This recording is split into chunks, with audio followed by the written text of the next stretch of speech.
네, 저희 지금부터 창작과 비평 창간 60주년 축하 모임을 시작하겠습니다.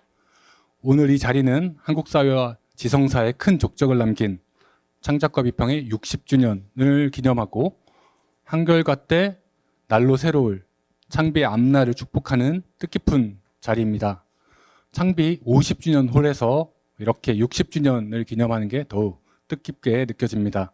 사회를 맡은 저는 시를 쓰고 있고 창비에서 편집자로 일하고 있는 유병록입니다.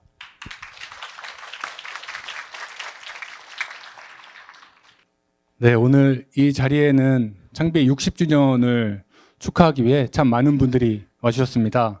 바쁘신 와중에도 참석해 주셔서 감사드립니다. 귀한 분들이 많이 참석해 주셨는데요. 한 분 한 분 소개를 드리는 것이 예의지만 시간 관계상 그러지 못하는 점을 양해해 주시기 부탁드립니다.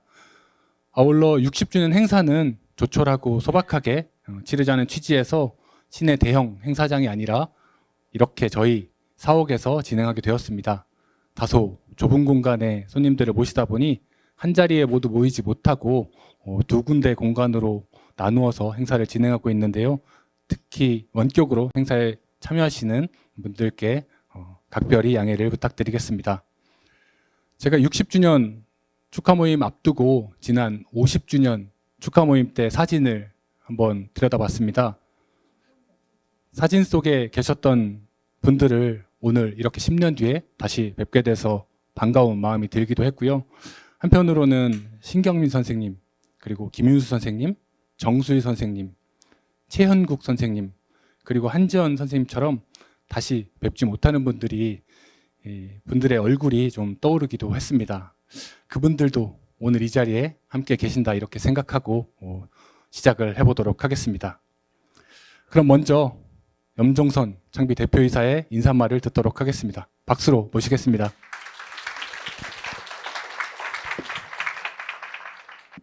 반갑습니다. 창비 60주년을 기념하는 뜻깊은 자리에 참석해 주신 저자와 필자 선생님들, 독자와 하객 여러분들, 그리고 편집위원과 임직원 여러분께 감사드립니다. 60년 전 개간 창작과 비평을 창간하여서 한국 지성사의 새 지평을 펼쳐주신 백낙청 명예편집인님, 그리고 역대 주관을 역임하신 연무웅, 이시영, 최원식, 백영서, 한기욱 선생님께도 각별한 감사의 말씀을 드립니다. 돌이켜보면 개간지와 단행본들을 저술하고 편집하고 보급하고 읽고 실천하는 행위를 통틀어 창비는 이 자리에 모인 모든 분들과 함께 만들어온 한국 현대사의 중요한 일부분입니다. 그 역사 한가운데서 우리 민중의 저항적 인문 정신이 면면히 흐르고 있습니다. 온갖 압제와 폭정을 딛고 민주주의 진정과 분단체제의 극복을 위해 싸워온 정신이면서 아울러 인간다움의 길을 포기하지 않으려는 굳은 마음가짐이라고 할 것입니다. 저희는 창비 60주년을 맞이하면서 물질개벽이라고 일컬어지는 시대 현실을 감당하는 정신개벽의 큰 원을 세우고 지금 우리 사회가 당면한 위기, 다시 말해서 현대 자본주의에서 나날이 피폐해지는 인문정신을 복원하기 위해 노력하고자 합니다. 창비는 60년대, 70년대 이래 개간지와 창비진서 등 출판활동으로 한국 지성계의 새로운 문제제기를 하고 담론적 활동을 추동해왔다고 자부하고 있습니다. 문학하는 마음을 포함한 이 빛나는 인문정신은 오늘날 우리가 중단 없이 발전시켜야 할 핵심적인 가치입니다. 창비는 60주년을 맞이해서 새로운 전환기의 사상적 자원을 발굴하기 위해 30권 규모의 한국 사상선을 간행하고 있으며 한국 사회에 기여할 수 있는 담론의 개발을 주요 과제로 삼아 내부 조직도 개편하였습니다. 그 전면에 K사상과 K담론을 연구하고 발전시키는 개간지의 역할이 있을 것입니다. 문학과 교양, 어린이와 청소년 출판도 탄탄히 함으로써 평가절하된 책의 가치를 높이고 사회적으로 저술과 독서의 의미를 지켜나가겠습니다. 한결같되 날로 새롭게는 수십 년간 창비가 견지해온 표어이자 행동 지침입니다. 기본 원칙을 지키고 지키되 낡고 진보한 방식은 버리고 신선한 모습으로 거듭나고자 합니다. 콘텐츠의 내용뿐만 아니라 표현 양식에서도 그러한 기준을 놓치지 않겠습니다. 창비는 의미 있는 내용을 담은 각종 비도서 컨텐츠를 생산하고 이를 공유하기 위한 네트워크 및 플랫폼 활동에도 힘을 기울이겠습니다. K문화의 확대에 기반한 지적재산권 사업에도 역점을 두어서 종합적인 출판 콘텐츠 기업으로 발전하기 위해서 노력을 하겠습니다. 저희는 60주년을 맞이해서 며칠 전에 재단법인 창비문화재단을 설립했습니다. 재단은 기존에 출판사가 해왔던 만해문학상, 백성문학상, 신동엽문학상 등 문학상 사업을 진행하고 사회담론 및 출판 관련 연구와 포럼, 그리고 재단의 설립 목적에 따른 문학과 인문학 진흥을 위한 각종 사회공헌 프로젝트를 본격적이고 체계적으로 수행할 것입니다. 출판사는 재단의 기본 재산을 포함해서 10억 원을 출연했고 매년 충분한 재정 지원으로 연구 사업 및 각종 사업을 지원할 것입니다. 재단의 초대 이사장님은 현기행 선생님께서 맡아주시기로 하셨습니다.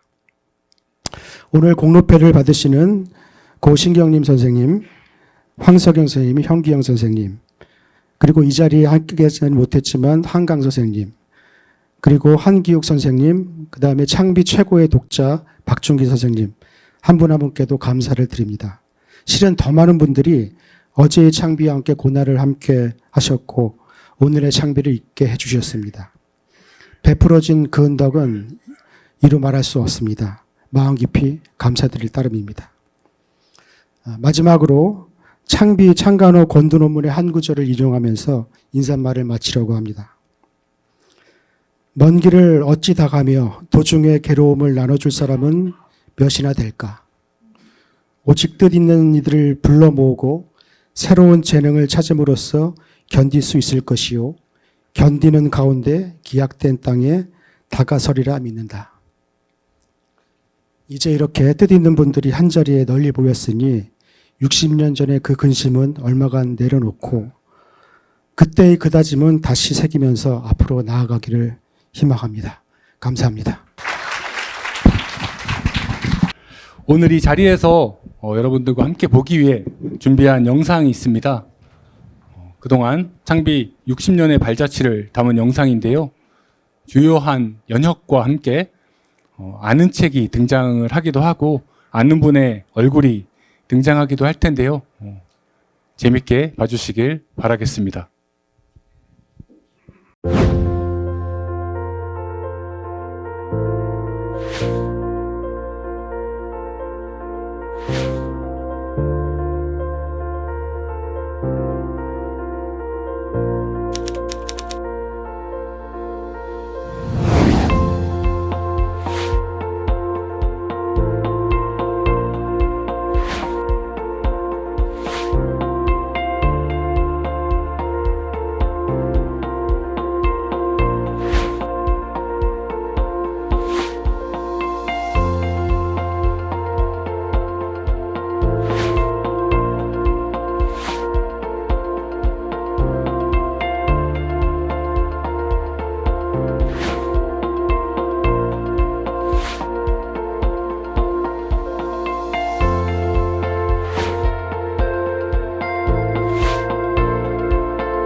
네, 짧은 영상이었지만 지난 60년의 역사를 돌아볼 수 있고 또 향후 100년을 향한 기대를 품게 한 영상이었습니다. 감명 깊게 읽은 책들도 보였고 만들어지는 과정에 참여했던 책들도 눈에 띄었는데요. 뭔가 마음이 뭉클해지는 것 같습니다. 다들 비슷한 마음이시지 않을까 싶습니다. 네, 이번에는 이남주 창작과 비평 편집주간을 모시고 기념의 말을 들어보도록 하겠습니다. 예, 아까 대표님께서도 말씀드렸지만 다시 한번 이 자리에 참석하신 모든 분들께 감사 인사를 드립니다. 사실 저 개인적으로도 이 자리에서 기념의 말을 하게 돼서 큰 영광으로 생각하고 있습니다. 그렇지만 오늘 또 뒤에 많은 분들이 이야기를 들어야 하고 또 제가 사실 하고 싶은 이야기는 이제 아까 자리 끝나면 간단한 기념품과 함께 저희 입시번 새로 나온 60주년 기념호를 받으실 텐데 그 책머리에 사실 많이 해놨기 때문에 오늘 그 책머리에 있는 내용을 중심으로 간단하게 몇 말씀 드린 걸로 감사의 말을 대신하도록 하겠습니다.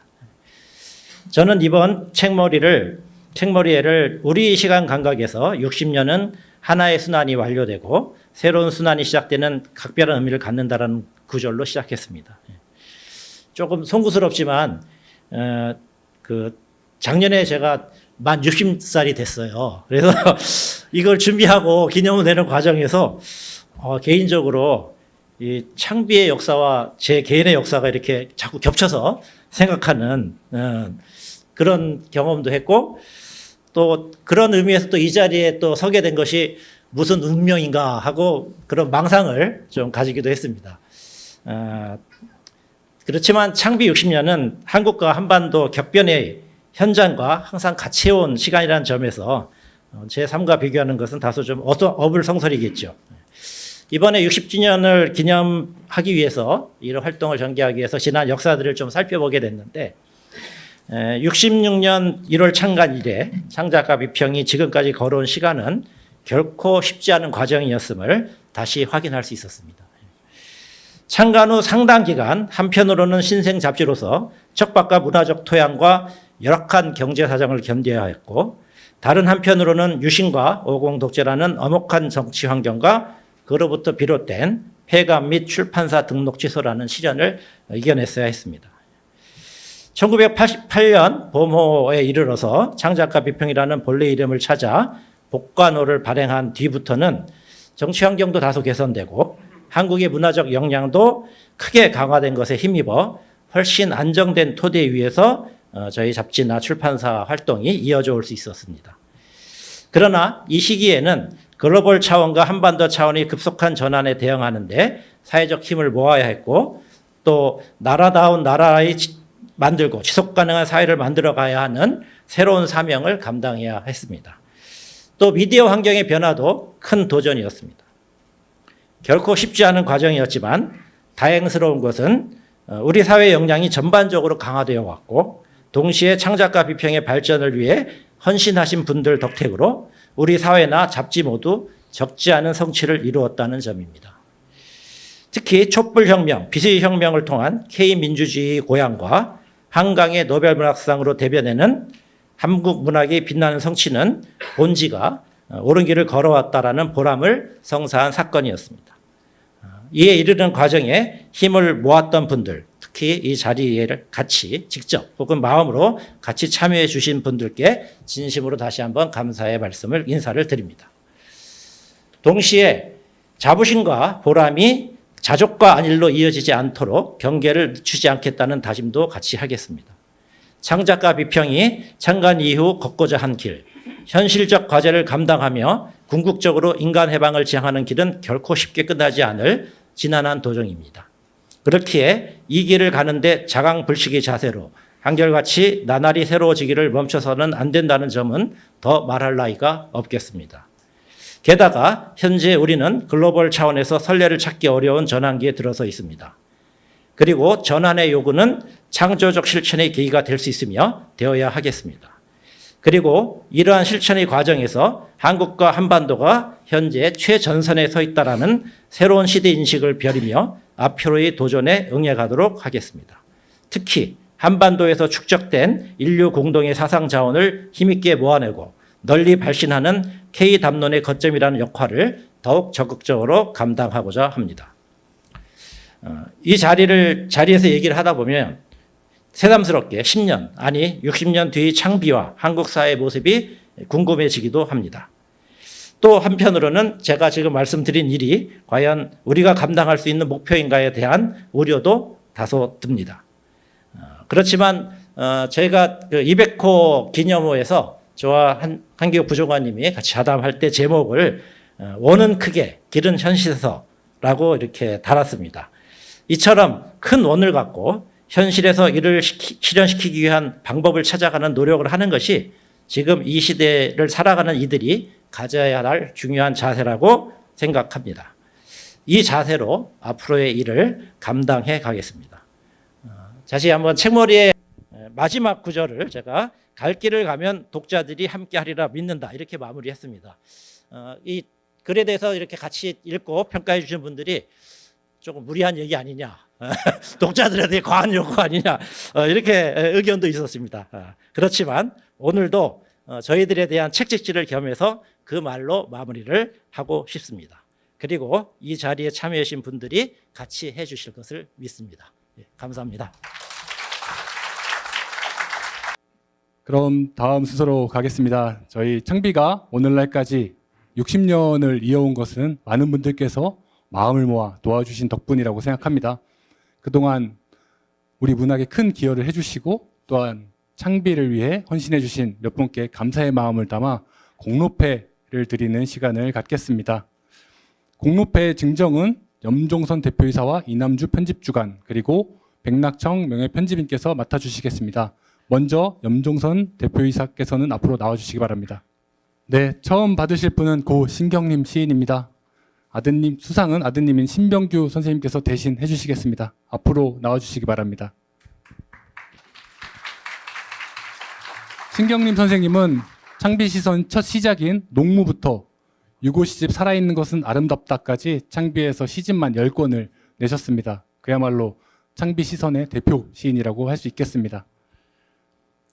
공로패 고 신경림 시인, 시집 농무를 비롯하여 민중의 삶과 역사를 노래한 아름다운 시편들로 창비 시선을 빛내고 한국 문학의 발전에 이바지하신 시인의 삶과 업적을 기리며 창비 60주년을 맞아 감사의 뜻을 담은 이 패를 드립니다.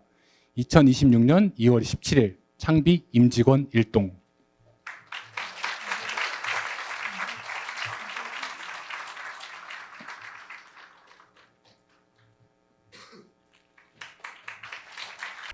아버님이 받으셨으면 좋아하셨을 것 같은데 이게 어렸을 때 이렇게 이사 다니고 이러면 책 정리하는 게 되게 일이었거든요. 근데 이렇게 책 이렇게 정치, 경제, 사회, 문화 이렇게 나눠야 되는데 일단은 기준이 창비책과 나머지였던 것 같아요.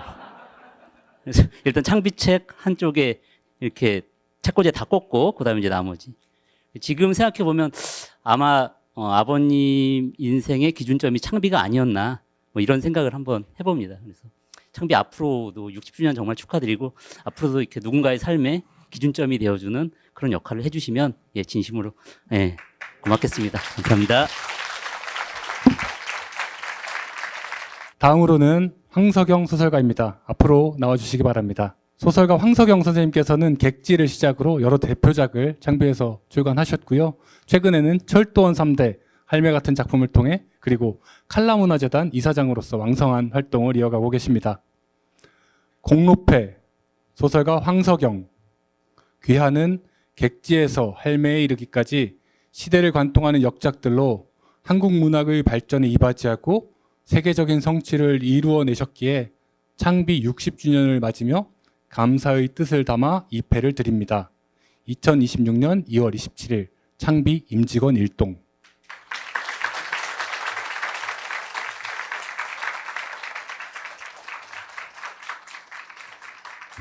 아까 그 우리 신경임 선생 아드님을 오늘 난 처음 봤는데 웃는 모습이 어쩌면 그렇게 아버지 모습이 똑같아. 예. 등치는 좀 더 크네요. 예. 확실히 역사가 진보하긴 하나 봐. 말씀도 참 짧은 말도 그렇게 뜻깊게 잘하시고. 예. 아이, 감개무량합니다. 그러니까 이렇게 돌이켜 보면 지금 몇 명 안 남았어 이렇게 보니까.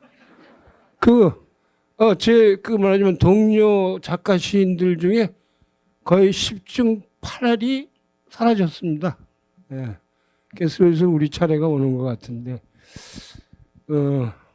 오늘 오래간만에 우리 연몽형, 저한테는 나이가 2살 차이지만 아주 나이 많은 위티형 같은, 왜냐하면 그 개나 닭들도 왜 중닭 때 모이 처음 찍어 먹을 때 몇 번 쪼이고 나면 평생 가잖아요.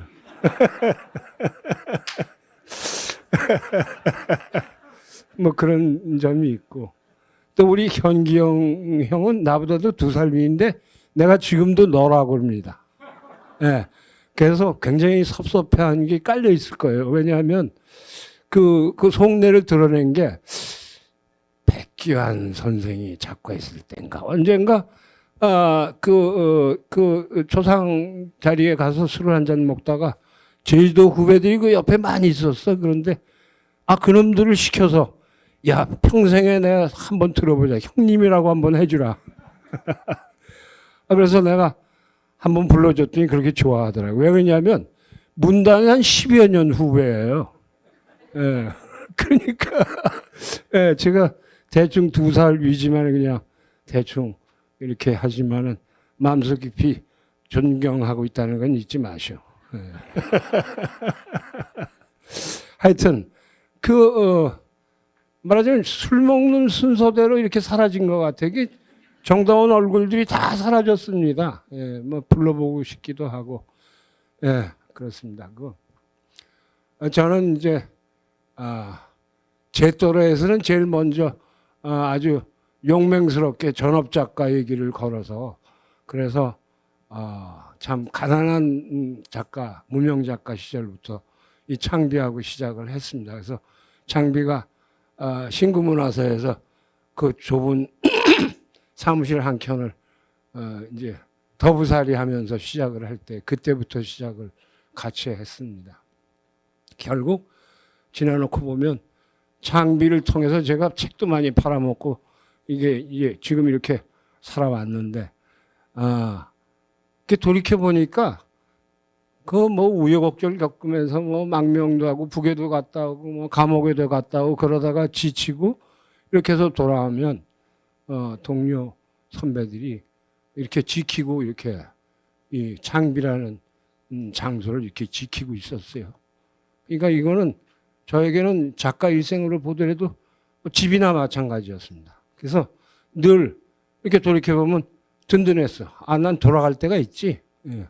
그 창비에 와서 책을 내고 또 인생을 추스려서 다시 시작하고 그랬던 게 사실인 것 같습니다. 그래서 지금 아까 60주년 하니까 울컥하면서 그 주마등 같이 그 우여곡절들이 다 지나가는 거예요. 예, 가령 이를테면 뭐 창비가 저 간판도 뺏기고 이제 출판 금지 당했을 때 전부 낙천적으로 하는 얘기가 과비평이 빠졌어. 당분간 과비평 쉬게 하지 뭐. 그 창작사 시절도 그렇게 넘겼고. 예, 뭐 하여튼 그러면서 이렇게 이런 멋있는 사옥도 이렇게 짓게 되고 하면서 여기까지 왔습니다. 20년쯤 되었을 때 제가 아마 그게 86년인가 일본에 있었는데 일본 주식인들 작가 동료 작가들이 전부 창비를 부러워했어요. 이야 20년씩 가는 이 순문예지 그것도 개간지가 20년을 가다니 그러는데 60년을 지금 채웠습니다. 그러니까 감개무량하고요. 저도 체력은 자꾸 떨어지고 아까 우리 뭐 동료들하고도 얘기했지만 한쪽 눈이 잘 안 보여요. 그래서 이번 할매를 쓸 때는 한쪽 눈을 이렇게 감고 안대를 거기다 하고서 그러고 썼는데 불편하니까 그게 이제 한쪽 눈이 오른쪽 눈이에요. 그러니까 이게 아마 오른쪽 눈을 이제 사용하기가 싫었는지 어떻게 그래서 거기가 가운데가 허해 그래가지고 개기식처럼 이렇게 됐어요. 그래서 좀 처음엔 불편했는데 사용하니까 또 괜찮아요. 그래서 조금 더 써먹을 수 있을 것 같습니다. 그래서 앞으로 한 도 작품 더 쓰고 이제 한번 해보려고 합니다. 그게 80주년쯤 되면 뭐 그때는 버틴 사람이 별로 없을 것 같아요. 저도 뭐 그때쯤이면 안 보일 것 같고. 하여튼 지금까지 여기까지 오느라고 수고들 많으셨습니다. 감사합니다. 다음으로 공로패를 받으실 분은 현기영 소설가입니다. 앞으로 모시겠습니다. 현기영 선생님은 대표작인 순이삼촌, 지상의 숟가락 하나, 그리고 근래 역작 제주도우다에 이르기까지 반세기 동안 창비와 함께 걸어주셨습니다. 아까 소개해드렸다시피 올 2월 창립한 창비문화재단의 초대 이사장을 맡고 계시기도 합니다. 공로패, 소설가 현기영, 귀하는 순이삼촌에서 제주도우다에 이르기까지 역사의 진실을 밝히는 작품들로 우리 사회에 큰 울림을 주고 한국 문학의 발전에 이바지하셨기에 창비 60주년을 맞으며 감사의 뜻을 담아 이 패를 드립니다. 2026년 2월 27일 창비 임직원 1동.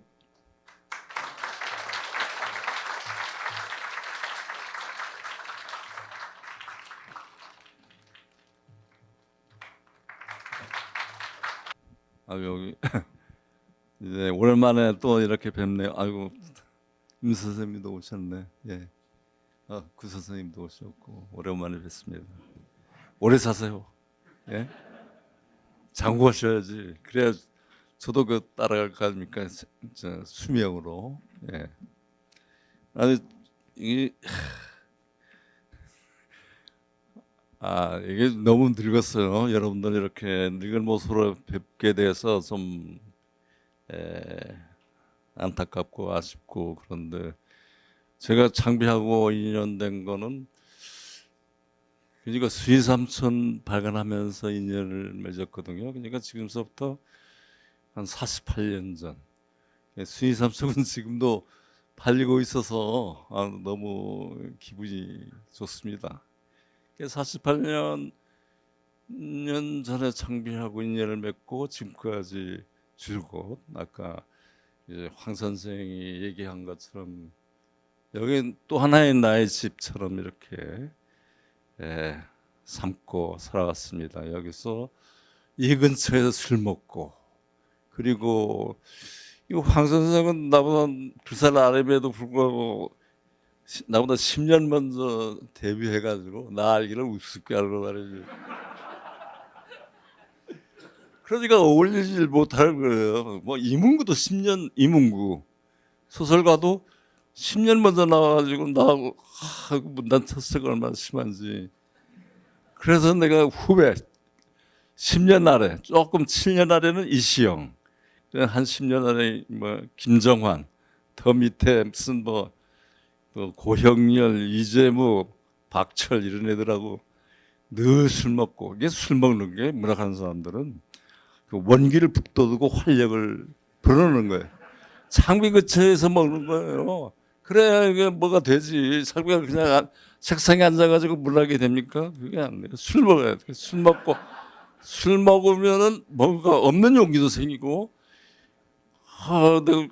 내가 뭐 보안사 끌려가지고 뭐 이제 고문당하고 나왔었는데, 고문 얘기를 한번 했더니 애들이 후배들 그냥 눈이 흐릿해지는 거야. 이제는 고문 얘기 하면 안 되겠다. 왜? 얘네들도 감옥 가든지 해야지. 아니 뭐 잘못하면 감옥 가서 고문당하는구나 이렇게 생각해서 주눅이 들까봐 그때부터는 후배들에게 내가 그런 얘기를 안 했어요. 그러면서 술은 열심히 먹고 창비 독자들 그리고 또 이제 필자들 여러 사람들 만나면서 창비적 활기를 내가 불어넣는 건 좀 있습니다. 창비 정서적으로 그게 그렇다고 그게 공은 아니잖아요. 제가 오히려 나는 도움을 받았죠. 수의삼천형에 어떤 문학지에 내가 이거 실어달라고 가져가는데 거절당했어요. 위험하다고. 그런데 창비가 수의삼천을 받아들인 거예요. 이야 이거야 진짜. 근데 그 이전에는 창비의 수의삼천을 발표하기 이전은 소위 말하자면 순수문학인가 순문학인가 그걸 했죠. 그걸 할 때에 창비라는 존재가 그때 나타나는데 보면 거기서 이제 그 실존주의 철학에서 나오는 뭐 앙가즈망 사르트르가 말하는 앙가즈망 이게 듣던 건데 창비에 그게 구체적으로 실현되고 있는 거예요. 사르트의 그 현대주의 그 창간사도 실으면서 그거 사르트르의 현대주의에 쓴 그 창간사가 저는 굉장히 감명을 받았어요. 야 창비의 작품을 실어야겠다 이런 그런 마음을 가지면서 점점 내가 이제 순문학에서 말하자면 앙가정 문학으로 이제 변신을 하게 됩니다. 그래서 지금까지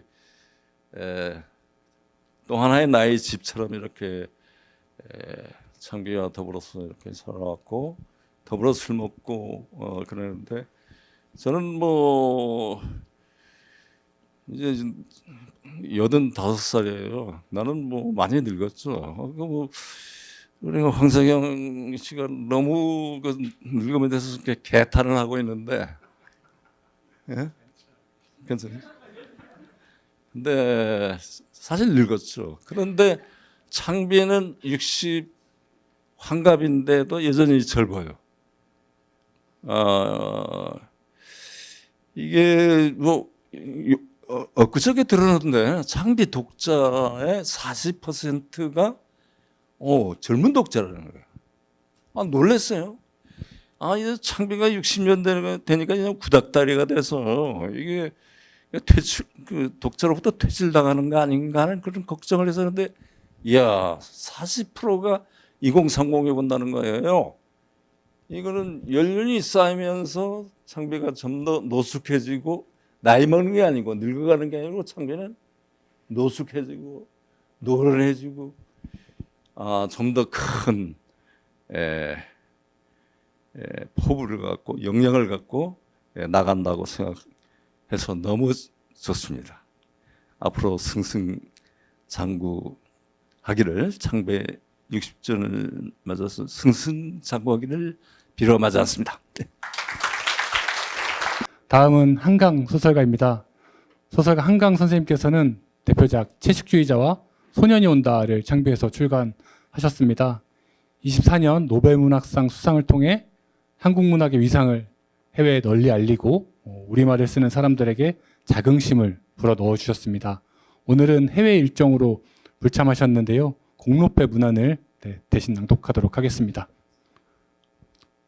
공로패 소설가 한강.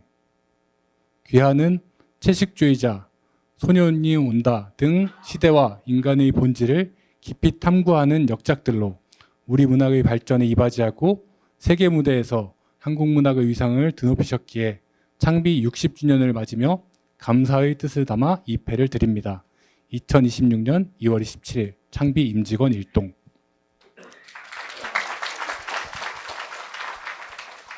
네, 한강 작가님께서는 공로패를 받으시는 선생님들, 그분들의 역사가 곧 창비의 역사인 분들과 나란히 놓여도 될지 걱정이 앞선다, 이런 말씀 전해주시면서 또 감사하다는 말씀을 전해 오셨습니다. 공로패는 저희가 나중에 잘 전달해 드리도록 하겠습니다. 네, 이번 공로패 증정은 이남주 편집주관께서 맡아주시겠습니다. 앞으로 모시겠습니다. 네, 공로패 받으실 분은 한기욱 선생님입니다. 앞으로 나와주시기 바랍니다. 네, 문학평론가이자 인제대 명예교수로 계신 한기욱 선생님은 2016년부터 21년까지 창비의 편집주간을 맡아주셨습니다. 그리고 지금은 편집 고문을 맡고 계십니다. 공로패, 문학평론가 한기욱, 귀하는 창작과 비평, 편집주간을 역임하며 비판적 지성의 함양과 한국문학의 발전에 큰 기여를 하셨기에 창비 60주년을 맞으며 감사의 뜻을 담아 이 패를 드립니다. 2026년 2월 27일 창비 임직원 일동.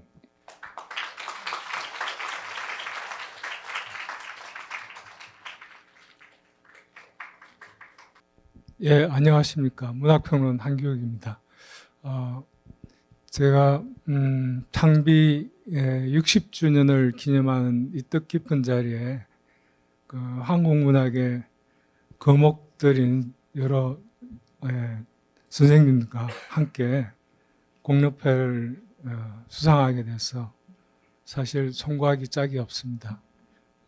그런데 한편으로는 제가 그 선생님들의 작품의 애독자이고 평생 그 작품들로부터 많은 공부를 해왔기 때문에 저로 개인적으로서는 같이 이 자리에 함께하는 것은 무한한 영광입니다.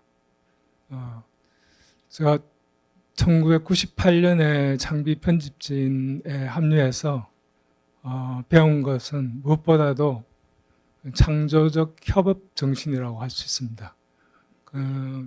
한 권의 뜻깊은 잡지, 뜻깊은 책을 내기 위해서는 편집진 내부의 치열한 논쟁과 그 다음에는 편집 실무팀과의 협업이 굉장히 중요합니다. 근데 편집 주간의 역할은 그런 치열한 토론과 협업을 잘 이끌어서 최선의 성과를 내도록 하는 것이었습니다. 그러니까 편집 주간의 공로가 있다면 그 공로는 사실 그런 분들의 노고에 바탕한 것이죠. 그러니까 이 공로패의 절반은 그분들의 것입니다. 사실은. 그리고 나머지 절반도 제 것은 아닙니다. 사실은. 예. 그리고 제가 굴곡진 우리나라 역사와 한국 문학을 위해서 힘차게 줄기차게 노력한 창비, 그 창비가 가는 길에 동행해서 미력이나마 그 힘을 보탠 것이 저로서는 참 좋았습니다. 아마 제 인생의 최고의 선택 중에 하나였다고 생각합니다. 그래서 저는 저 자신을 운이 되게 좋은 사람으로 생각합니다. 그리고 한국 문학에 굳은 날도 많고 좋은 날도 많았는데 그런 굴곡진 한국 문화의 길을 함께 감당해 주신 모든 분들께 감사드립니다. 감사합니다. 네, 이제 공로패 마지막 차례입니다. 이번 공로패 증정은 백낙청 명예편집인께서 해주시겠습니다. 그리고 공로패를 받으실 분은 박준기 선생님입니다. 앞으로 모시겠습니다. 사구 통일평화재단 고문이신 박준기 선생님은 인혁당 사건의 생존자로 통일평화운동가로 활동하며 희생자 유족을 돕는 일에 애쓰셨고 창비의 물심양면으로 큰 도움을 주셨습니다.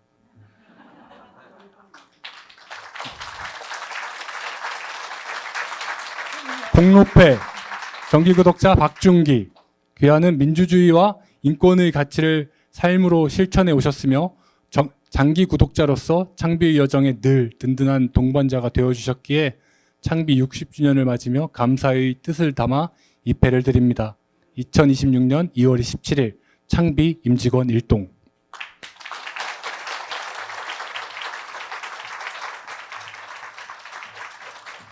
감사드립니다. 네. 내가 이런 상을 받을 자격이 있습니까?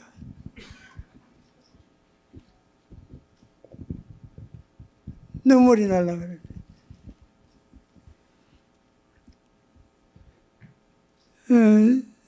저는 박중기라고 합니다.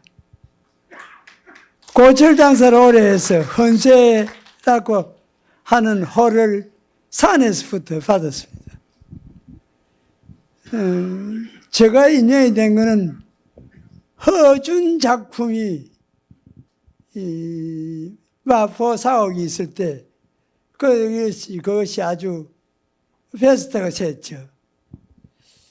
그걸 밤샘을 하고 읽어보고 그 주변에 책을 기증을 했더니 이게 입소문이 나가지고 허준 책이 꽤 내 손으로 거쳐서 나간 것도 좀 나갔어요.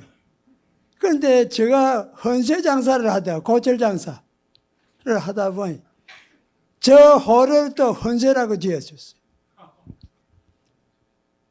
그리고 나중에 그 변영윤 선생의 소개로 정몽준 씨가 중공업의 사장을 맡고 있을 때 나를 소개해가지고 나를 좀 도와주라고 변 선생이 이야기하니 그 때문에 중공업에 출입을 하며 헌세를 얻었어요. 그것이 인연이 돼가지고 내 호가 헌세가 변했습니다. 우리 제사장 나를 헌세형이라고 하는데 나이만 버릇지 실속도 없고요.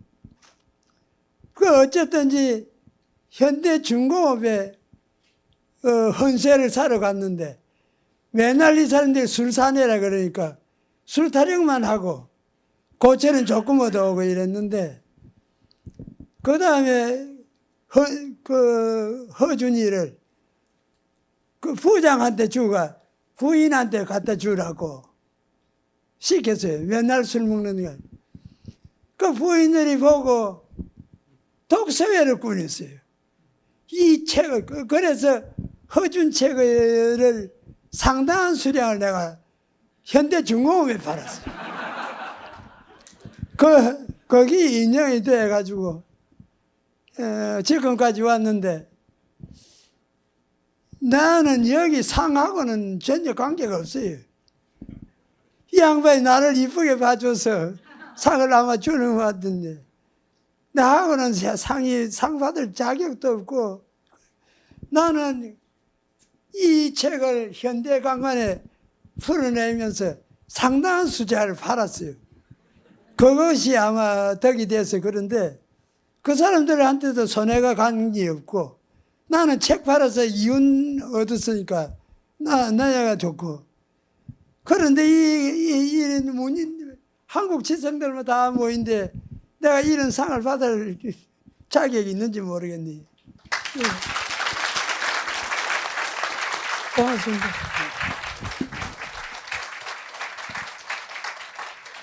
이분의 수상 자격에 대해서는 제가 조만간 설명을 드리겠습니다. 이상으로 공로패 증정을 마치도록 하겠습니다. 하객 여러분들께서는 공로패 받으신 분들께 다시 한번 따뜻한 박수 부탁드리겠습니다. 네, 다시 한번 감사드리고요. 이번에는 반가운 두 분을 모시고 60주년 축하의 말을 들어보고자 합니다. 먼저 말씀을 청할 분은 유홍준 선생님입니다. 앞으로 모시겠습니다. 제가 관운이 뻗쳐가지고 지금 국립중앙박물관장을 하는데 상복은 지지리도 없어서 나의 문화유산 답사기 22권 쓰도록 상을 한 번도 받아본 적이 없는데 오늘 공로패 상도 나한테 주지 않는 걸 보고 이게 끝까지 없다 하고 포기를 했습니다. 근데 나는 다 잊어버렸는데 내 인터넷으로 내 이력을 치니까 제가 하나 받은 게 있어요. 금복주 문화특별상을 받은 게 있는데 아시다시피 저는 술도 안 먹지만은 제가 영남대 교수로 있을 때 답사기를 써서 금복주에서 주는 여러 상이 있는데 그 하나 특별히 만든 게 TK가 아니면서 TK를 빛낸 사람으로 해가지고 그때 답사기로 저 상을 받은 적이 있었습니다. 전 67학번입니다. 창비가 66년에 그 창간되고 난 다음에 이후 내가 대학 4년 동안에 읽은 책은 창비 읽은 거 외에는 머릿속에 기억에 남는 게 없습니다. 학교 시절에 그 뭐 동문강독으로 판단력 비판을 독일어로도 시험을 봤지만은 그건 다 잊어버리고 저 백낙정 선생님이 쓰신 새로운 창작과 비평의 자세에서 우리 김윤 선생님의 근대미술론, 리영희 선생의 베트남 전쟁, 그리고 74년 되면 황석영 형의 객지에서 신경임 선생 농무, 이거는 지금도 그 내용이 생생하게 있는데 그 앞에 학교에서 배운 거는 아무것도 생각이 없었던 것 같습니다. 그런 의미에서 창비가 저를 키워왔다고 생각을 합니다. 나의 문화유산 답사기가 베스트셀러가 되니까 많은 사람들이 내 책을 분석을 하는데 그 어떻게 이런 책이 가능했는가에 대해서 그 제가 가장 설득력 있게 들은 거는 백낙정 선생님이 유홍준 글에는 학피리가 반이고 딴따라가 반이어서 이 두 가지의 절묘한 조합이 이걸 낳았다라고 하는 것인데요. 그게 체험적으로 얘기하면은 창비가 잡지를 내고 단행본을 낸 것보다도 더 큰 사회적 또 문화예술적인 공이 있다고 하면은 창비가 자유실천문인협회로 민주화운동 하던 시절에 창비 편집실과 주변에 있는 술집이 꿀빵 역할을 해가지고 모든 사람들이 거기에 모여서 정을 나눴던 것이 이 민주화운동을 해가는 데에서도 힘이고 그리고 각자의 시와 소설을 발전시키는 데에도 큰 원동력이 된 것이었다고 저는 생각을 합니다. 이 청진동 시절에 저는 감옥에서 나오고 얼마 안 돼서 구경 다닐 때 보면 그 천승세 선생이 기원을 해가지고 거기에 이호철 선생님, 구중서 선생님, 이 어르신들 그 늦게까지 저 방배수 선생을 만나서 바둑 두고 그리고 매운탕 먹고 가고 하더니 그게 이 마포로 와가지고서는 이 주변에서 유진 참치집을 비롯해서 언제고 그 식당에 가면은 보이는데 그때 이문구, 조태일, 김남주, 송기원 전부 돌아가셨는데 가면은 그냥 만나면서 아까 현경 선생님 얘기대로 이 그냥 앉아서 만나는 것 자체가 갖고 있는 에너지와 영양가는 다른 것으로 환원이 되지 않는 그런 거였습니다. 이 85년에 등록 취소되고 88년에 복관될 때 창비의 여러 행사 중에서 이 복관됐을 적에 그 고은 선생님이 시를 썼는데요. 고은 선생님 시가 굉장히 쉬운데 그 시가 굉장히 어려웠어요. 뭐 영탄조로 쫙 얘기하면서 우리가 잃어버린 과비평을 위해서 얼마를 싸우고 과비평을, 난 처음에 과비평이 뭔지 몰랐어요. 그게 창작과 비평사에서 과비평 빼고 창작사가 됐던 거를 다시 창작과 비평으로 찾는 거가 과비평. 이 과비평을 찾기 위해서 싸워왔던 그 이야기의 그 속에는 참 처절한 것이 있었던 겁니다. 제가 그 어찌됐든 나의 문화산 답사기 쓰고 이 오늘날까지 지금 22권을 써오는데 내가 오늘 이 자리에서 창비에 대고 큰 소리 치고 자랑할 수 있는 게 한 가지가 있습니다. 제 책을 딴 출판사가 많은 인세를 줄 테니 오라고 수없이 꼬셨지만 내 끝까지 안 갔습니다. 창비는 끝까지 10%를 고수를 해야지. 만약에 나에게 뭐 10만 부 넘으면은 12%, 50만 부면 15%, 이것은 다른 출판사는 다 그렇게 합니다. 국제적으로도 그렇게 합니다. 이 룰을 안 지키는 이유가 창비 입장에서는 이 고인세율을 주게 됐을 적에 다른 작가들하고 협상을 하는 게 너무나 힘들다 이겁니다. 누구는 15%까지 주는데 나도 최소 12% 달라, 이런 얘기를 할 수 있다는 거죠. 어차피 제가 생각지도 않은 인세를 받고, 제가 인세가 얼마나 많이 받았는가를 나도 몰랐는데 어느 날 우리 집사람이 인세 통장을 압수해가지고 이건 다 정기예금으로 한다고 가져가 버렸어요. 근데 그 액수가 얼마인지 모르는데 이번에 관장되면서 공직자 재산 등록하면서 드디어 그 엄청난 액수가 있다는 것을 이번에 알겠습니다만은, 어찌됐든 창비 편집진에서는 누가 인세 더 달라고 그러면 유홍준도 10%다. 그래가지고선 그거를 다 무마를 한다고. 그래서 창비에 대해서 제가 고슨 공헌을 했다는 그 생각을 하고 말씀을 드리는데, 다시 얘기해서 저는 창비 키즈입니다. 창비가 낳은 아이죠.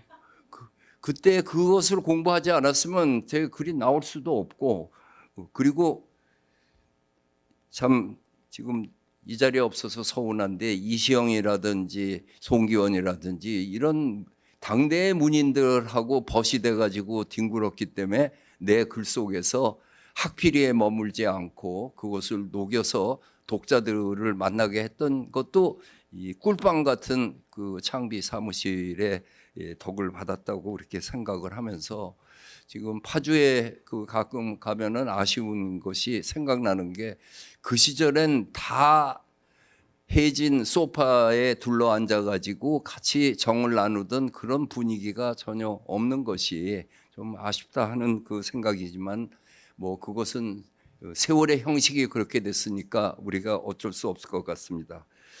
그렇지만 항시 그 창비가 오면은 다 읽진 않아도 목차는 보고 누가 썼는가를 이렇게 훑어보면은, 창비가 60년을 이렇게 해오는 거에는 계속 진화를 해왔다고 하는 것에 감사드리지 않을 수 없습니다. 우리 국립중앙박물관이 650만 명의 관객으로 세계 3등을 하게 된 가장 큰 원인은, 지난 20년 동안 국립중앙박물관은 끝없이 진화를 해가지고 옛날에 박물관 와보신 분들이 지금 와서 보면은 천지가 개벽되어 있는 것을 느낄 겁니다.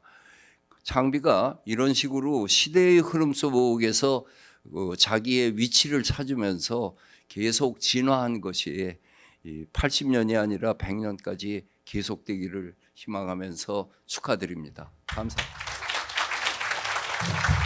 네, 다음 축하의 말을 들려주실 분은 소설가 정지아 선생님입니다. 앞으로 모시겠습니다.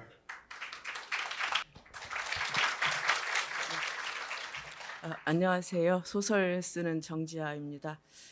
제가 이런 자리에 서는 게 가당키나 한지 모르겠습니다. 앞에 황석영 선생님이나 또 우리 황기영 선생님이나 당신들의 삶 전체를 걸고 창비를 키워오신 선배님들도 계신데요. 저는 그냥 단순한 수혜자에 불과합니다. 그래서 못하겠다고 했더니 저 같은 것들의 축사도 필요하다고 하셔서 부끄러움을 무릅쓰고 자리에 섰습니다. 근데 부끄러울 뿐만이 아니라 이제 주눅이 들었습니다. 제가 대학 시절부터 대한민국 3대 구라의 전설을 들으면서 대학을 다녔는데요. 그 3대 구라 중에 두 구라가 황구라, 유구라께서 오늘 이 자리에 저보다 먼저 말씀을 하셔가지고 그분들 앞에서 제가 무슨 말씀을 드려야 될지 잘 모르겠습니다. 제가 창비를 처음 읽은 게 1981년 겨울이었습니다. 저는 그때 순천에서 고등학교를 다니고 있었는데요. 겨울방학이었고 그때 저는 전축으로 노래를 들어본 적이 한 번도 없었습니다. 클래식도 들어본 적이 없었습니다. 집에 그 트랜지스터 라디오 AM만 나오는 라디오밖에 없어서 근데 클래식은 궁금하니까 책으로 읽어서 베토벤의 역사는 누구보다 더 줄줄 꿰는데 음악은 정작 한 번도 들어본 적이 없었어요. 그래서 아마 제가 이런 불평을 저희 아버지한테 한 것 같은데 그래서 어떤 날 아버지가 따라 나오라고 하셔서 아버지랑 같이 1시간 산길을 걷고 버스를 타고 읍내로 나갔더니 아버님이 어떤 분 집으로 데려갔어요. 되게 삐쩍 마르시고 날카롭게 생긴 어떤 분에게 저를 맡기고 아버지는 장을 보러 나가셨는데 그분이 이렇게 사랑방으로 저를 안내하시면서 하신 말씀이 아직도 기억이 납니다. 저는 구례에 그런 인텔리들이 있는지 몰랐어요. 저한테 베토벤을 좋아한다고? 그럴 나이지. 나이가 들면 모차르트를 좋아하게 될 거야. 이러셨는데 그때는 그 말이 무슨 뜻인지도 몰랐고요. 그냥 와, 생긴 것부터 말씀까지 제가 본 적이 없는 인텔리라서 굉장히 당황했는데 사랑방 문을 여는 순간에 더 놀랐던 것 같아요. 3면에 LP판과 일본어 책이 가득 있었는데요. 그분이 운명을 제가 이제 베토벤을 좋아한다고 하니까 가장 흔한 운명을 틀어놓고 이제 자리를 비워주셨어요. 그때 저는 음악은 아예 귀에가 안 들어왔고요. 그냥 와 이런 촌구석에도 클래식 음악을 들으면서 일본어로 책을 읽고 세계와 소통하는 사람이 사는구나. 뭐 이런 거에 너무 놀라서 제가 읽을 수 있는 걸 찾았는데 거기에 한국어로 된 책이 딱 2권 있었습니다. 그게 창비 79년 여름호와 겨울호였습니다. 내용은 많이 까먹었는데 그때 아마 여성운동 특집이 실렸던 것 같아요. 그래서 아마 여름호였던 것 같은데 이효재 선생님, 백낙천 선생님의 대담 또 몇 분과의 뭐 그 대담 같은 게 실려 있었고요. 저는 그래서 그날 운명이 다 끝난지도 모르고 겨울호에 암태도 1회가 실려 있었어요. 연재 1회가 실려 있었습니다. 그거를 끝까지 다 읽었었는데요. 지금 생각해 보면 아마 그분은 아버지와 뜻을 같이 한 둥지였거나 아니면 그냥 세상에 좌절해서 집안에 틀어박힌 진보적 지식인이 아닐까 싶습니다. 저는 그 자리에서 어쨌건 그 새로운 세계를 좀 엿본 느낌이었는데요. 민중이라는 말을 그날 창비에서 처음 들었고요. 해방신학이라는 말도 그날 처음 알게 됐습니다. 대학에 입학한 뒤로 창비는 저에게뿐만 아니라 당시의 젊은 문학도들에게는 단순한 책이 아니었습니다. 언론 탄압이 심하던 시절에 저희는 창비를 통해서 시대를 읽었고 문학에 나아갈 길을 모색했습니다. 운동권 학생이 아니더라도 창비를 읽지 않는 문창과 학생은 아마 한 명도 없었던 것 같아요. 개간 창비만이 아니고요. 문학과 예술의 사회사를 읽으면서 예술과 시대의 상관관계에 대해서 고민했고 전환시대의 논리를 읽고 지성인의 역할에 대해서 고민했고요. 또 객지나 순위 삼촌을 읽으면서 리얼리즘의 미학에 대해서 배우고 공부했습니다. 창비는 아마 그 시대 제 또래의 문학도들에게는 일종의 성경과도 같았습니다. 저희들은 창비가 있어 군사 독재에 맞서 싸울 수 있었고 민주주의의 시대를 열어젖힐 수 있었습니다. 창비가 아니었다면 제 인생도 제 소설도 지금과는 사뭇 달랐을 겁니다. 아마 제 또래 대부분의 작가들의 삶이 그러했으리라고 생각합니다. 작가를 꿈꾸었던 제가 작가가 되고 그 사이 긴 세월이 지나 창비는 60주년을 맞이했습니다. 시대에 걸맞지 않은 계엄을 평화롭게 물리친 우리 국민들이 노벨 평화상 후보로 추천되었다는 기사도 있었습니다만 그 사이 우리 사회는 눈부신 경제 성장을 이루었고 군사 독재에서 벗어나 민주주의 국가로 거듭났습니다. 그럼에도 불구하고 여전히 우리 앞에는 숱한 모순들이 산재해 있습니다. 계급의 구분이 모호해지고 연대의 끈은 희미해졌으며 거짓과 진실이 마구잡이로 뒤섞이고 위기에 처한 세계 자본주의의 미래는 대안조차 없이 암담합니다. 순수문학과 대중문학의 경계가 허물어진 것은 물론이고요. 문학 자체의 위기론이 등장한 지도 벌써 30년 가까운 것 같습니다. 이런 시대에 창비의 존재 이유가 무엇인가 회의하는 사람들도 적지 않습니다. 답은 아무도 모릅니다. 답이 존재하는지조차도 저는 모르겠습니다. 그러나 우리네 인간은 어떤 경우에도 일보 전진을 거듭해 왔습니다. 적어도 개인의 존엄과 자유의 측면에서는요. 어둠이 깊을수록 희미한 등불이라도 간절한 법입니다. 지금 우리 모두가 창비를 그런 심정으로 바라보고 있습니다. 우리들의 젊은 날 창비가 대한민국과 문학을 이끄는 빛이었듯 지금도 그러해 주기를 말입니다. 트럼프가 이재명을 처단하고 한국을 구할 것이라 믿는 사람들이 길거리에서 성조기를 흔드는 요즘, 북한이 일본이나 중국보다 더 멀고 더 나쁘다고 생각하는 요즘, 나의 이익과 편리가 그 어떤 가치보다 우선하는 요즘, 문학이 상품으로 소비되고 AI가 시와 소설을 쓰는 요즘, 좋은 문학이란 과연 어떤 것일까요? 물론 글을 쓰는 이들 스스로 고민해야 할 문제이긴 합니다만 창비가 부디 이런 시대에 등불이 되어주기를 진심으로 기대합니다. 40년 뒤에도 한국 문학을 이끌어온 선후배 작가들이 이 자리에 모여서 100주년을 축하할 수 있다면 참 좋겠습니다. 근데 아마 이 자리에 모인 저희들 대부분이 그날은 없을 것 같은데요. 저는 좀 다릅니다. 저희 엄마가 1926년생이신데요. 101세로 생존해 계십니다. 엄마의 피를 물려받았기 때문에 저는 100주년에 올 수도 있습니다. 살아있으면 저 불러주실 거죠? 창비 60주년을 다시 한번 축하합니다. 창비와 함께 청춘과 시대를 불살랐던 선배 작가님들, 연구자님들, 편집자님들께 진심으로 감사하다는 말씀을 드립니다. 여러분 덕에 오늘의 한국 문학이, 오늘의 작가들이 존재할 수 있었습니다. 감사합니다.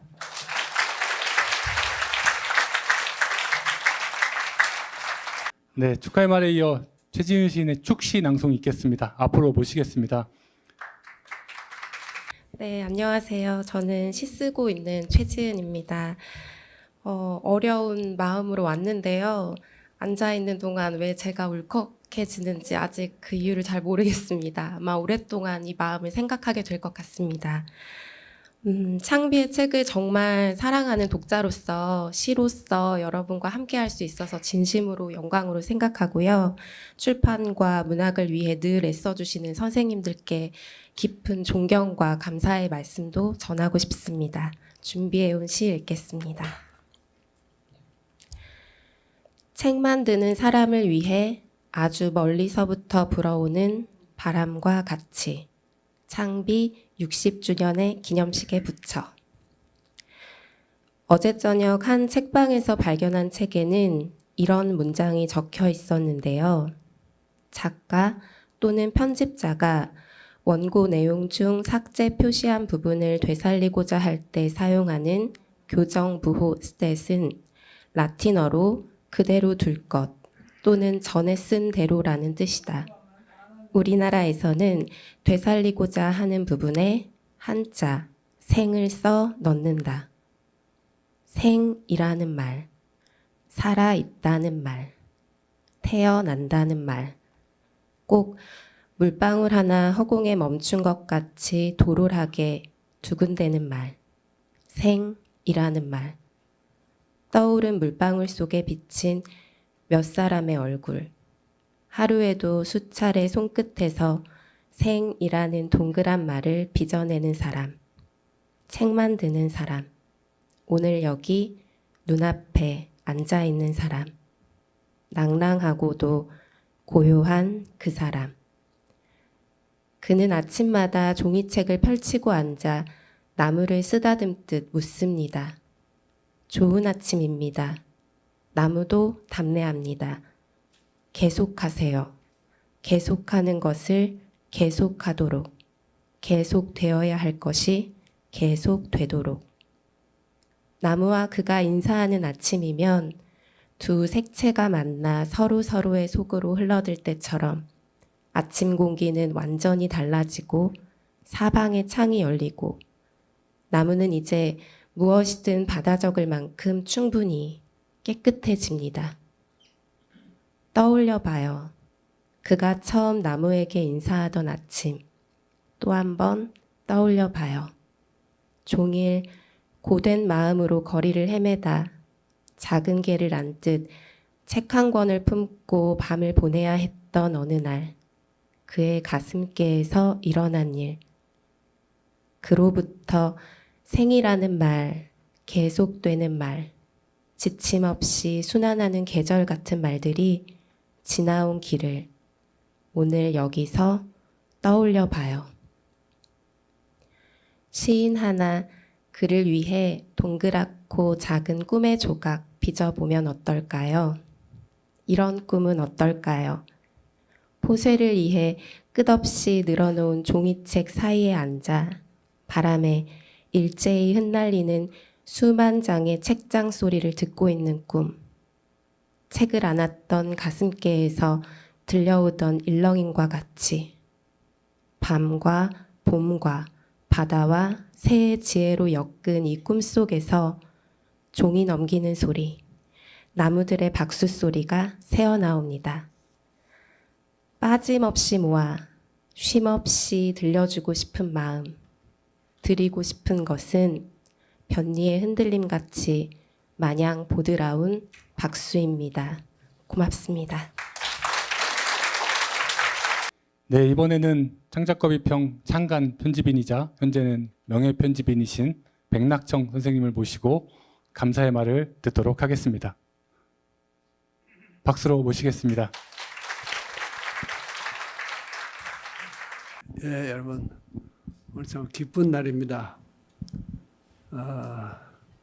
이런 날에 여러분들 또 이런저런 모시게 돼서 정말 반갑습니다. 자주 보던 분들도 이 자리에서 만나니까 더 반갑고 또 이 오늘 계기로 오랫동안 못 보던 분들까지 만나게 돼서 정말 반갑고 감사합니다.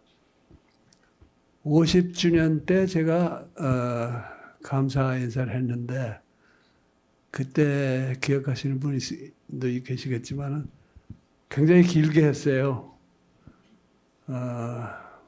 감사할 분들을 전부 다 거명하지 못했지만은 그래도 중요한 분들을 거의 다 빠짐없이 거명을 하면서 감사의 말씀을 드리고자 했습니다.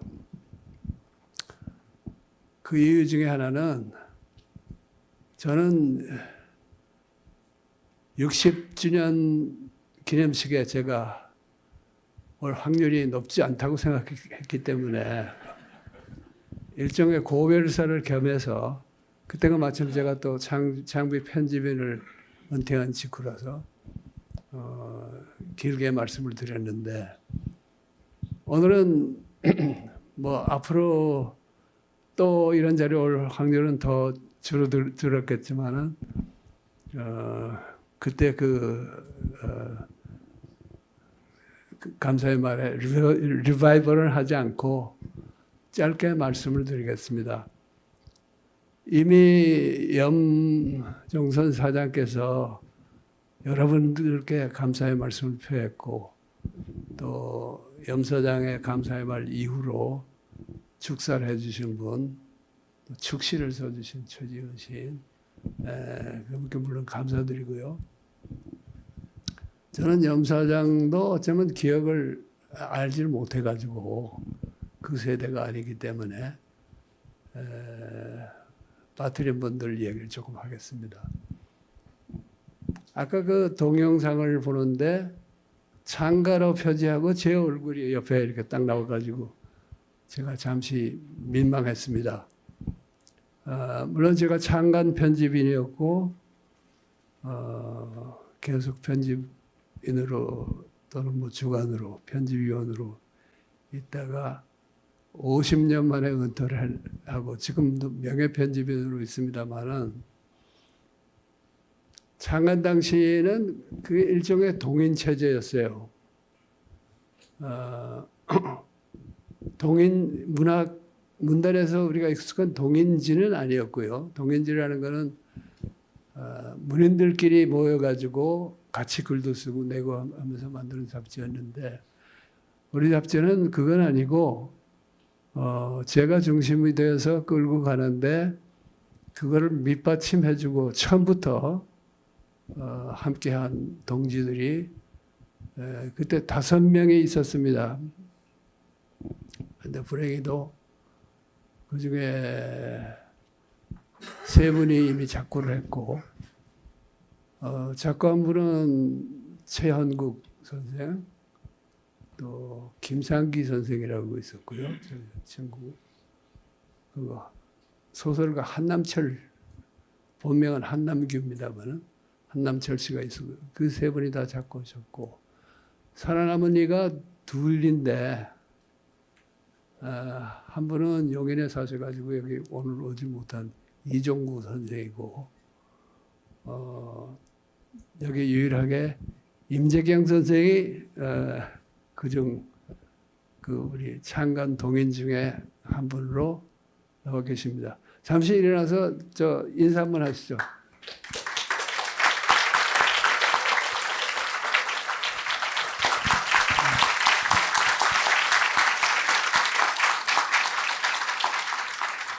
그 우리 동인 체제가 어떤 체제였냐면은 돈이 많은 사람은 뭐 돈이 최은국 씨만 해도 그때 자기 아버지 회사에서 일하는 처지라서 그렇게 돈을 마음대로 쓰지를 못했어요.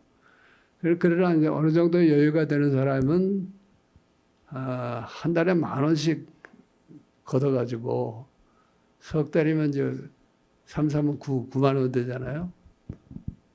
그래서 창간호를 그렇게 냈습니다.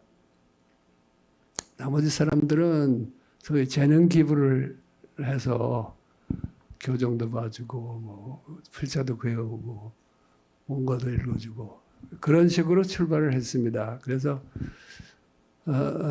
마치 창비를 저 혼자 만든 것처럼 그렇게 잘못하시는 분들이 많은데 그거는 그렇지 않다는 것을 이 자리를 빌어서 바로 잡고자 합니다.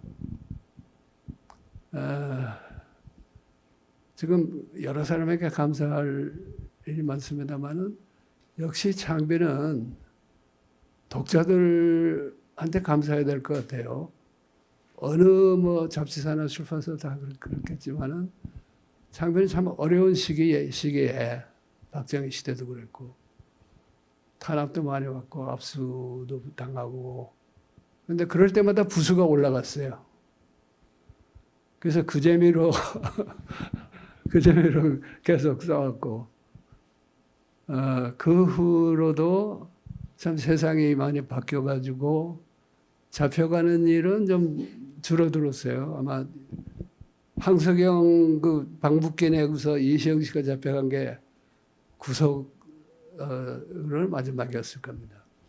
그렇긴 했지만은 점점 더 창비와 같은 잡지 또는 출판사가 힘들어지는 가운데 꾸준히 우리를 지켜준 것이 독자들입니다. 아까 저 헌세 박춘기 선생님께 우리가 공로비를 드렸는데 이분은 통일평화운동가로 알려져 계시고 우리 제야운동의 원로시지만은 창비가 60주년을 만나서 평화통일운동가에게 공로상을 드린 건 아니고요. 이 독자들을 대표해서 드렸습니다. 그 창안 때부터 오랜 동안 독자이실 뿐 아니라 본인이 무슨 수입도 없는데 잡지에 나온다든가 또는 무슨 책이 마음에 드시는 책이 나오면은 막 수십 부씩 사가지고 나눠주기도 하고 그래서 모든 독자들이 우리의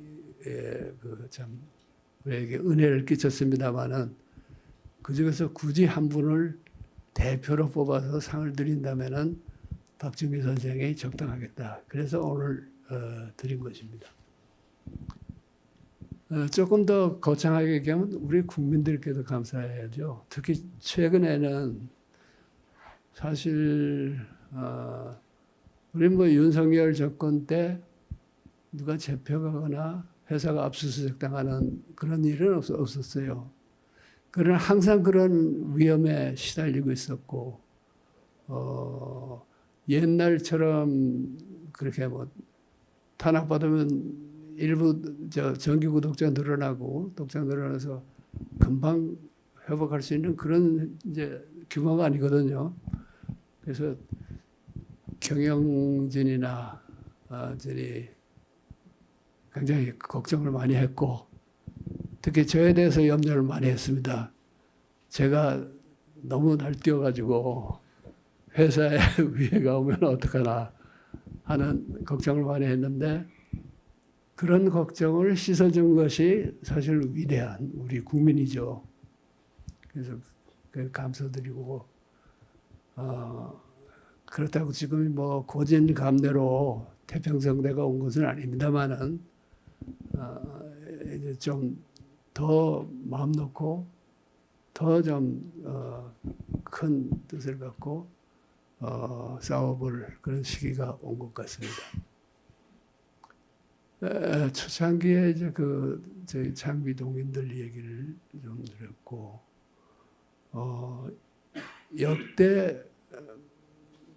역대 발행인들이 있습니다. 그분들께는 사실 30주년 때 30주년 때인가? 네? 40주년 때 공로패를 일단 드리긴 했어요. 근데 이제 처음 두 분은 창비 편집하고 별 관계가 없는 분이었습니다. 창비가 출판 이제 잡지 창간을 준비하고 있는데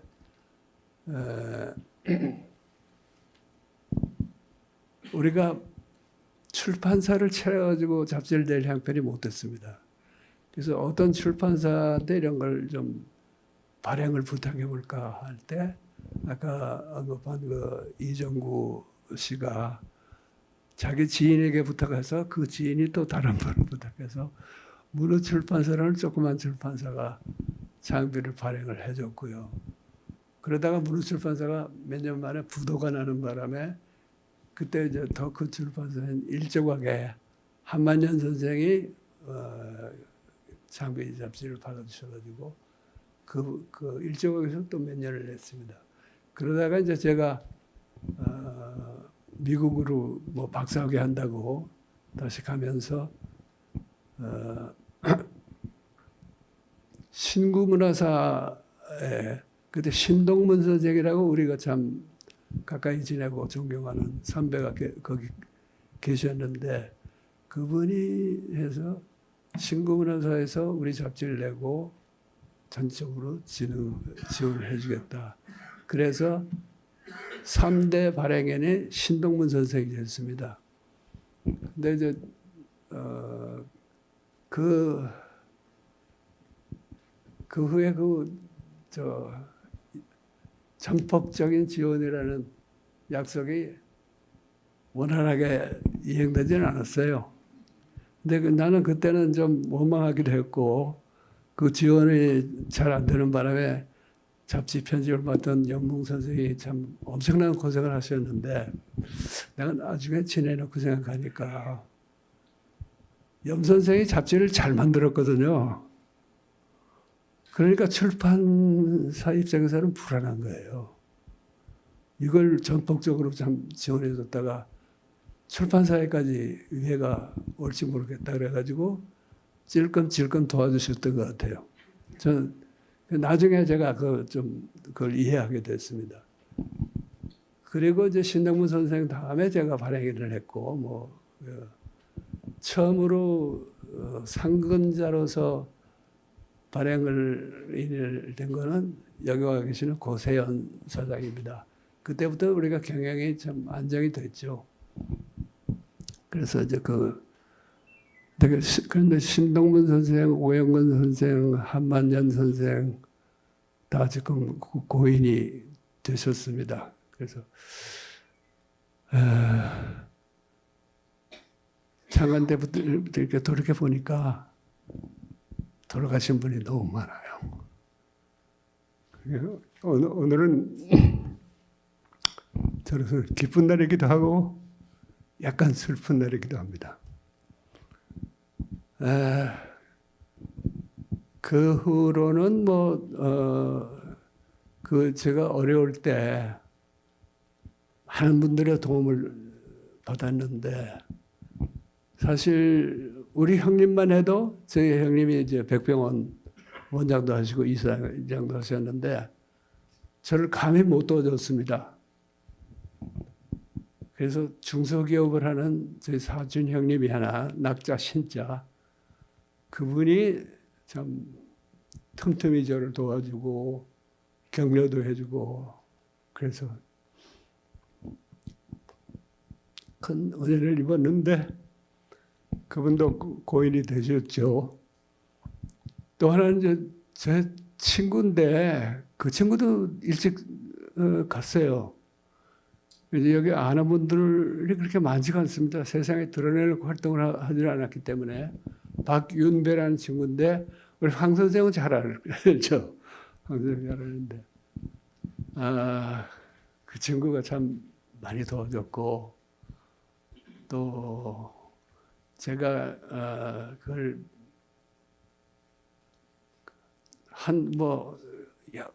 처음에는 오랫동안 공개를 안 하다가 최근에 제가 회화록 제 연보에서 약간 찔끔찔끔 얘기한 게 있는데 돌아간 김우중 회장이 저하고 경기 동창입니다. 입학을 같이 했는데 그 친구하고 박윤배가 1학년 때 가출을 해가지고 한 해 꿇었어요. 그래서 저는 김우중을 잘 몰랐는데 이 박윤배 형이 김우중을 설득을 해가지고 창배를 그때 참 어려울 70년대 유신 때 도와줬습니다. 그때는 그런 게 알려지면은 대우에도 안 좋고 또 저도 유리할 게 하나도 없는 상황이라서 쭉 입을 다물고 있다가 이제 다 그에도 고인이 되지 않았어요.